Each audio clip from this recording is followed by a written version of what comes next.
রব্বুল আলামিন কুরআনে মাজিদের মধ্যে অনেক জায়গাতে বয়ান করেছেন।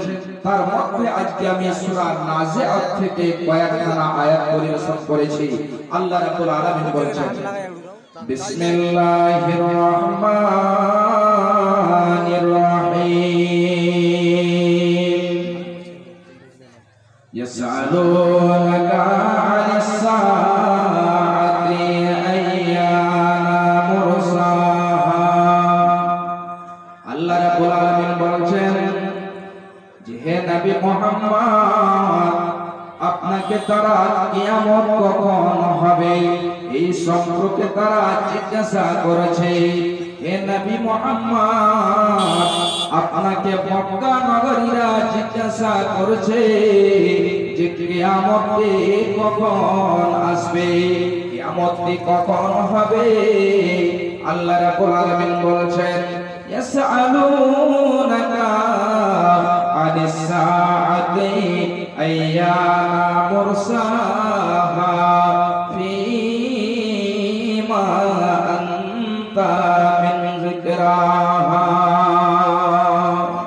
আল্লাহ রাব্বুল আলামিন নবীকে বলছেন, হে আমার নবী, যে সম্পর্কে আপনি জানেন না, যে সম্পর্কে আপনার জ্ঞান নেই, এই সম্পর্কে আপনার কি বলার আছে? অর্থাৎ যে সম্পর্কে আপনি জানেন না, ওই সম্পর্কে আপনি কেন বলতে যাবেন? আপনার কি বলার প্রয়োজন? আপনি তাদেরকে বলে দেন, ইলা রাব্বিকা মুতাহাহা, ওই কিয়ামতের জ্ঞান শুধু আল্লাহ রাব্বুল আলামিনের কাছে রয়েছে। তাহলে এই কিয়ামতের জ্ঞান শুধু আল্লাহ রাব্বুল আলামিনের কাছে রয়েছে, আর যেন কেউ বলতে পারবে না। আল্লাহ রাব্বুল আলামিন এই কিয়ামতের জ্ঞান অন্য কাউকে দেননি। বিশ্ব নবী কেন কেউ বলতে পারবে না? বিশ্ব নবীকে পর্যন্ত এই কিয়ামতের জ্ঞান দেওয়া হয়নি। আল্লাহ রাব্বুল আলামিন বললেন, হে মক্কা নগরীরা, এই পৃথিবীর লোকেরা শোনো, এই কিয়ামতের জ্ঞান আল্লাহ রাব্বুল আলামিনের কাছে রয়েছে।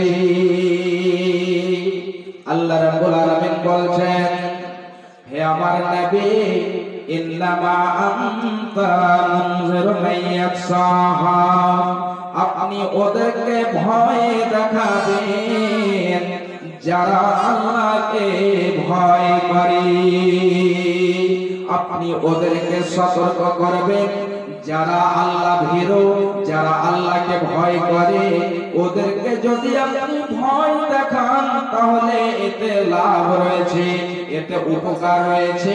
আর যারা আল্লাহকে ভয় করে না, যারা আল্লাহ ভীরু নয়, ওদেরকে যদি আপনি রাত দিন এক করে যদি আপনি বোঝান, তারপরেও যেন কোনো লাভ হবে না।